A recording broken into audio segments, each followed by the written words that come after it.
everybody. I'm Larry Ridley, and this is the NFL on EA Sports. As we head towards kickoff, two quarterbacks will be on the field today trying to push their team to victory. It's Smith's Chiefs going up against Roethlisberger's Steelers. So with that, let's get up to Heinz Field in Pittsburgh. On the call, here are Brandon Godden and Charles Davis. Thank you very much, Larry. We are here on a beautiful afternoon for football. Coming up, we've got what should prove to be a good one between the Kansas City Chiefs and the Pittsburgh Steelers.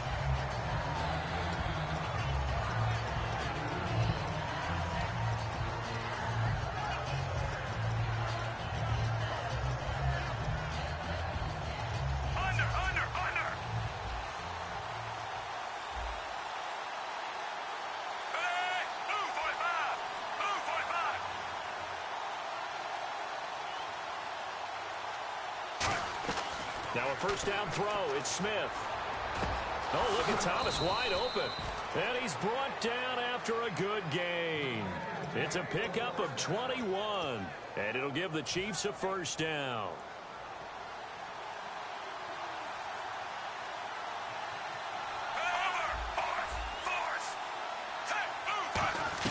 On 1st and 10, Smith. Looking again for Thomas. This time complete. A good pickup there, a 22. Never make the mistake that the slot receivers, especially the little guys like we're watching here, are just quicker than fast. A lot of them combine quickness and speed, and they catch a lot of footballs, as we just saw there. Here we go with Jamal Charles. And they're able to get this one past the 30 down to the 25. It's a pickup of 16 there, and it'll lead to a new set of downs. Let's just go ahead and state the obvious. You're going to want a big game out of that guy. Big-time run to get things started. But even more importantly, coming in on the road, trying to silence the crowd, take them out of it a little bit, slow down the emotion. And he will take it on in for a Chiefs touchdown. Jamal Charles, 24 yards. And the Chiefs take it right down and score on the opening drive.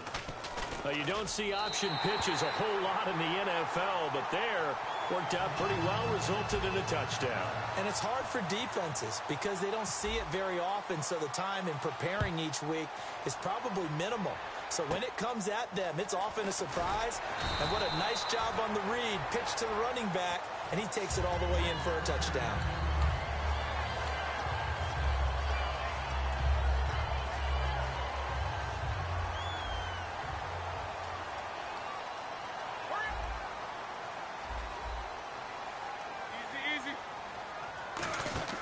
Now a play fake here on 1st down. He rifles one that's intercepted. Picked off by the linebacker, Tomahawley. And he'll be brought down around the 7-yard line. And now here comes Kansas City. And they were able to punch it in the end zone last time. They'll be looking to do that again here for the defense. Obviously, they'll be looking to stop them from punching it back in the end zone. It always is punch-counter-punch, isn't it? And which team has the advantage? Well, let's just go back. Last time on offense, they rolled downfield, got into a good rhythm. You can see a little more bounce in and out of the huddle. You can see the sideline really get into the game. So defensively, you're thinking to yourself, how do we take that away from them? How do we get the advantage back? Let's see what they come up with. I think pressure is always the first way to go. You love pressure. I love it. We'll see if they dial it up this drive. And how about this wide receiving core, Charles? Well, I was in the hotel watching a little film, and you popped your head in and said, these receivers are pretty good from what I can tell. You're exactly right. Can't wait to see them do their thing out on the field. No gain on the play there. They're going to need to come up with something better here on 3rd and goal. And this defensive line will be looking to control the point of attack. And that's what they've done throughout this season. This is a terrific unit. They play together very, very well, and they don't permit big plays to happen.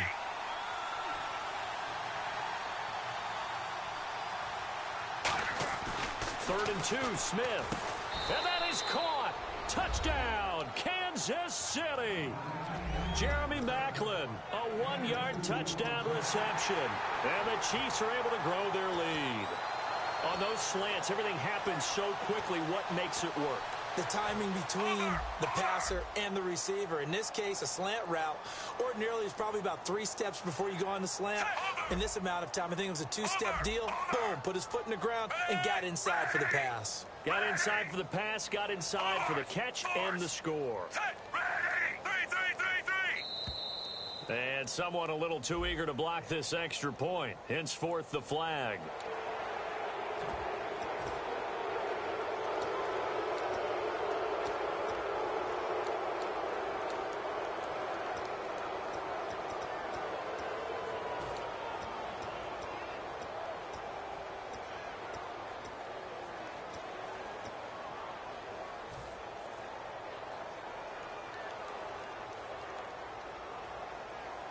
So let's try this again as they come to the line to go for 2.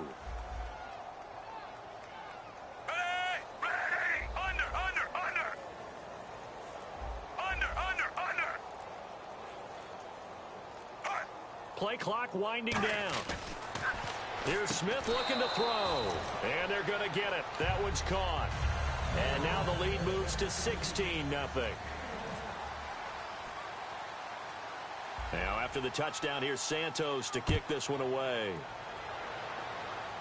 And a short kick, taking it about the 16. And they'll be set up pretty nicely here as they have it up to the 35-yard line.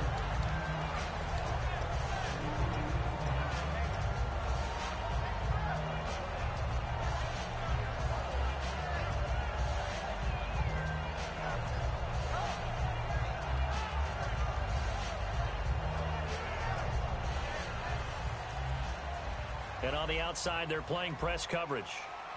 They come up with one running back. That's Bell. He'll get the football here. He can't bring him down. The weight room does work. Give him 10 yards on the pickup. And for Le'Veon Bell, a little bit of good news for he and the Steelers with that suspension being lessened from 4 games to 3 recently. And not that he needed any extra motivation because he is rehabbing a knee injury from last year. But that'll speed things up knowing that he can come back now for the Week 4 game against Kansas City. 2nd and inches is oftentimes an invitation for an offense coordinator to take a big shot downfield because he feels like he can come back on 3rd down and pick up the 1st down. But sometimes you just don't want to break tendency. Stay with what you are, stay with who you know, and go get the 1st down. That's exactly what they did. On 1st down, it's Roethlisberger. And that's complete to Jesse James. And he's able to get this one down to the 40-yard line. An ex-teammate used to tell me all the time, I hate experienced quarterbacks because no matter what, you really can't hide what you're doing. And I think that right there, he knew right away where the blitz was coming from, where his primary guy was going to be, and he ended up going to a secondary target for a nice game. I was just going to ask you, that wasn't the primary target. He's so good at that, isn't he? I think he knew right away that he wasn't going to get to his primary guy. I think he read that as soon as he got to the line of scrimmage, knew where the pressure was going to come from, and said, I know how to beat that, and that's what he did. Trying for Brown, and it's intercepted. Picked off by the safety here, Ron Parker. And a big turnover there as his guys will get the football back. And now here comes Kansas City. And that recipe on their last drive that resulted in a touchdown looked pretty good, so they'll be hoping to do that once more. And it takes me back to when we sat with the offensive coordinator and the head coach. They felt pretty good about their game plan and thought there were some holes in the defense, and they exploited them the last time out. Let's see if they can come back and put together a similar drive. And we'll see if they can do just that. When you run a screen pass really well, you got to like the look of it because so many parts come together to make it work well. The offensive linemen where they're faking people out, the back slipping out there, catching the football, then all of them going together as one unit downfield. A really nice pickup. And the play goes for 19 yards, gives them a new set of downs. In recent years, the slot receivers really gained stature in the NFL because they can do so many things. Yes, they can line up wide like your normal wide receiver, but to have that kind of courage and toughness to run routes in the middle of the field and become dependable targets for their quarterbacks and move the sticks, those guys are worth their weight in gold. So here we go, 1st and 10 now.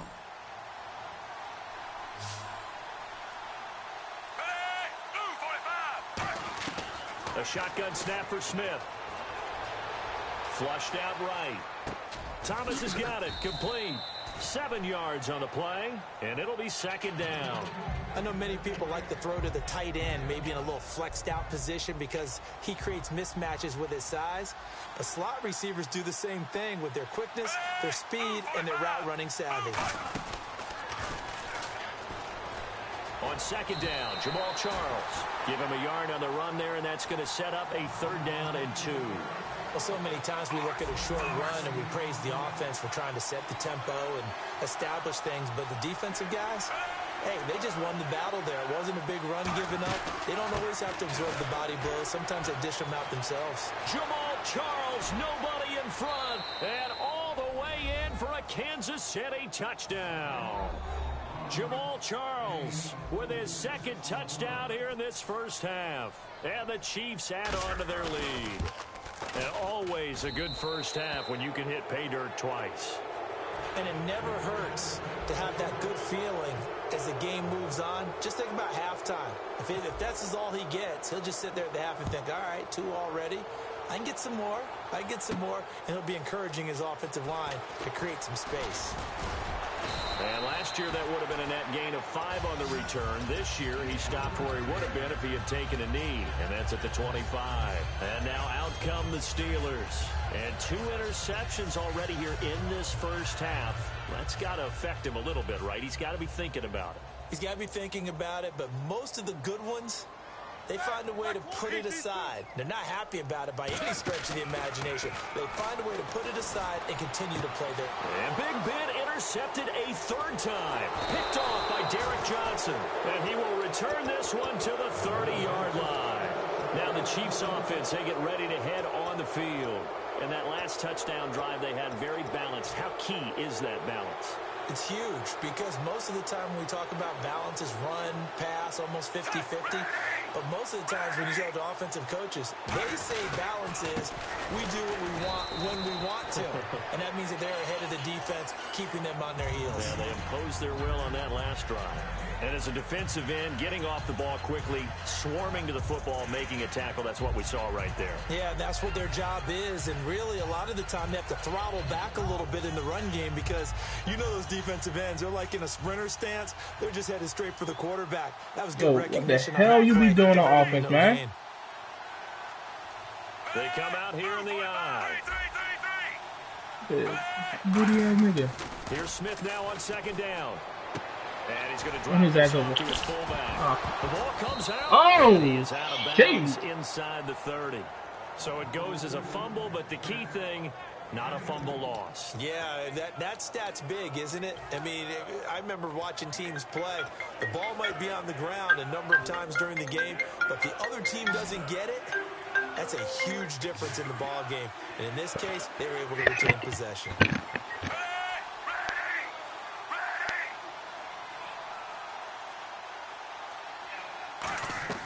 Throwing on 3rd down, Smith. And that is, I think he caught it. He did, but they'll say out of bounds. It'll be incomplete.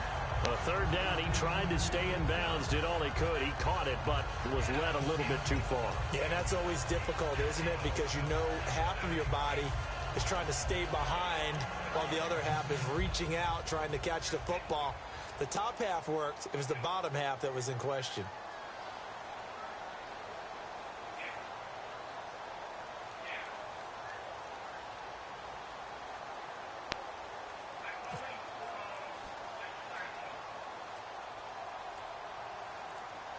The play clock's running down. I don't think this will even, nope, it doesn't even get there. Well short, and this score will stay right where it is. So it's an empty possession there, and you'd have to say it's not like him to come up short on a kick like that. Yeah, and it's real easy for me to say this, but anything in the 40 to 49-yard range should be pretty automatic for an NFL kicker, especially in terms of at least getting it there. So you're right. That is a surprise that this would come up short.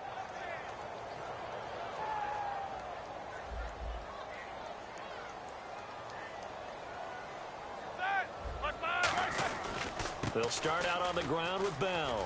And he will lose yardage here to the 31-yard line. A loss of a full 3 yards, and now it's second down. And that play was vintage Derek Johnson. Made a play in the backfield. In college, he did as an outside linebacker. Used speed to get to the backfield. Now, a bulked-up inside linebacker with multiple Pro Bowls on his resume. Now Roethlisberger to throw on second down. Goes underneath for Bell. And he's brought down. It's a pickup of 15 and a fresh set of downs. We can talk all we want about football being a game of strength and brawn. It's also a game of mismatches, and they're trying to create one there, getting it to their back out of the backfield to make a bigger play. As we often say, get it to him in space, let him use his legs. Yeah, if he can get a matchup against a linebacker or maybe a Man, throw me a damn out pick. in a zone blitz, he's going to win that battle just about every time. Now a carry for the Oh, veteran. okay, good. And he'll lose yardage on the play back at the 45-yard line. That's going to go as a loss of a yard, and it'll be second down. 2 minutes to go here in the first half. Back to Heinz Field after this. And the offense behind the chains here a touch on 2nd and 11.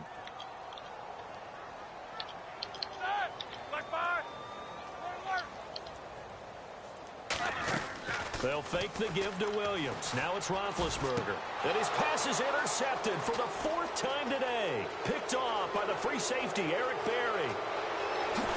And they will follow. Nigga, stop running that bullshit ass face. And now here comes Kansas City. And the last time that they were on the field, a little demoralizing. Missed field goal. You always feel like you want to get it in the end zone, but then, oh, well, at least we're going to get 3. Didn't go through the goalpost, so. It does test the mental processes of a team, though, doesn't it?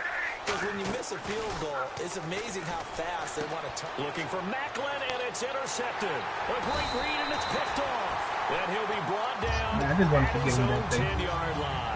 The Steelers offense now, they head back onto the field. And following the interception, just any interception, are you a little bit more cautious when you start that next drive, or no, you just throw that out the window? I think you are. I don't think that there's any way you can run back out there and go, totally didn't affect me. Let's just go ahead and be loose with the football again. You're going to take care of it, but you have to be careful about being too cautious because now you can't run any offense at all. Still want to attack. We'll see how they attack them here. And they're going to hurry back to the line now. Green, the tight end, in motion. That's a good play by the guys on the defensive side of the ball. Held him to a gain of 2. And that changes the playbook a little bit now for the guy calling plays. 2nd and 8. Now he's got to probably think about going to the air instead of maybe staying with the ground game. Marcus Wheaton was the one he was looking for. And just like that, it's 3rd down. Well, partner, I guess that answers the question about whether they're going to sit on it or not. It does. Now we'll see if they try that again. Yeah, I think what we find on plays like that, when you take that shot, if you're unsuccessful, then you go way more conservative to finish the half, you know? I think that's the way they'll go. Here we go. On 3rd down, Roethlisberger. Firing quickly here, and that's complete. Call it a gain of 5. The offense is not leaving the field. They're going to stay out and go for it on 4th and 3. They didn't get the first down, but I have to say I do like the call. I like what they were trying to do. Try and hit your receiver on the run and see if he can pick it up. Keep on his feet, get a little rack yardage. Yeah, but a nice job defensively to get to him and keep him short of the first. I don't know if I agree with that. I guess they don't care if I agree with that. But, boy, you have to be surprised by that, right? I definitely was surprised that they decided to go for it in this situation. But they must have either felt like they either had a great play call on or they're trying to show extreme confidence. He's got time in the pocket. And no escaping this time as he'll go down. They got him for a sack. Now hold everything here. We're going to get a timeout by the offense. It's just their first, so they'll have 2 remaining here before we get to halftime. They bring this edge, baby.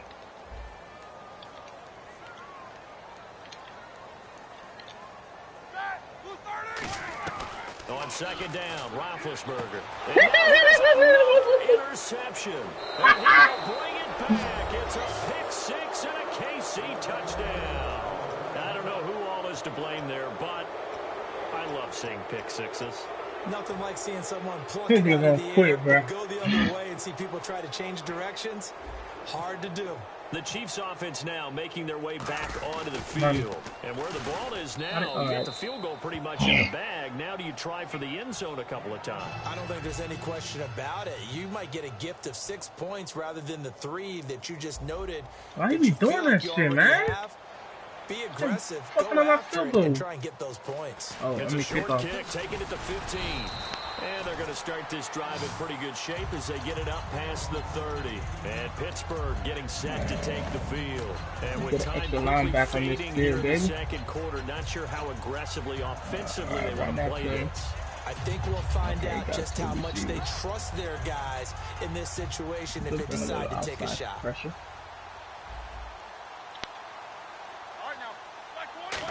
Try that little After the interception, here's Roethlisberger.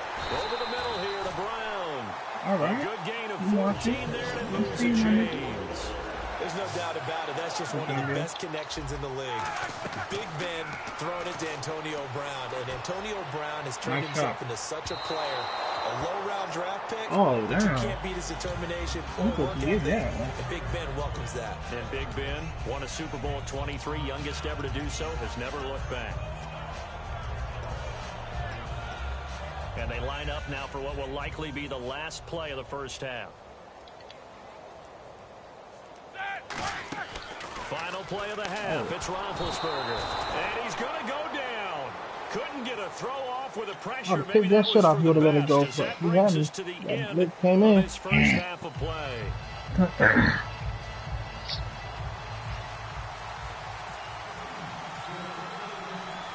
Both teams appear ready for the fight ahead, and we resume action here in quarter beautiful number 3. kick. This fielded a few yards into the end zone. Man, that's up past the 20 to the 22-yard line. The Steeler offense now with a football first here to begin the third quarter. They come out here with a 0 on the scoreboard. What was said in that locker room? That's what I want to know. I would love to have been in there because we often have the feeling that there's a lot of shouting, screaming, people upset.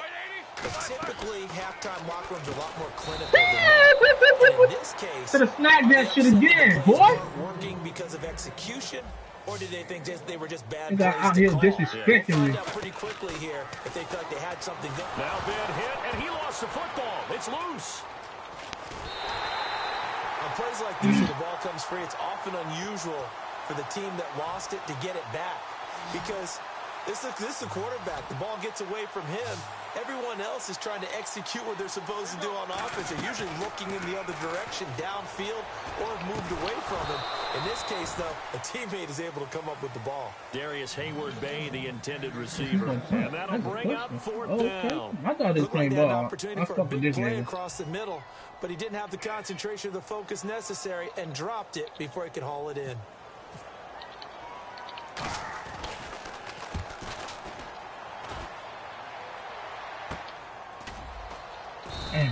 37 yards on the punt with no return, and it's Chiefs football.